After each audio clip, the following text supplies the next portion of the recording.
ஆலங்காயம் பகுதியில் பணம் பட்டுவாடா இந்த முறையாவது தேர்தல் நடக்குமா? வேலூர் மாவட்டம் ஆலங்காயம் பகுதியில் பணம் பட்டுவாடா செய்வது அப்பட்டமான உண்மை ஒளி காட்சிகளோடு உள்ளது.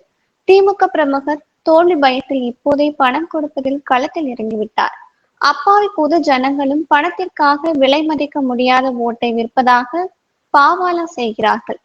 ஆனால் பொத்தானை அழுத்தி ஓட்டு போட்டு தாமரையை மலர செய்வோம் என்ற உறுதியோடு இருப்பது கருப்பு ஆணுக்கு தெரியவில்லை.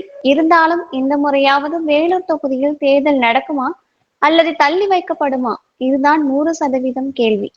பணத்தால் எதையும் வாங்கிட முடியும். தேர்தல் அதிகாரி மற்றும் பறக்கும் படை அதிகாரிகள் என்ன செய்து கொண்டு உள்ளார்கள் என்பது மக்களின் கேள்விக்குறியாக உள்ளது.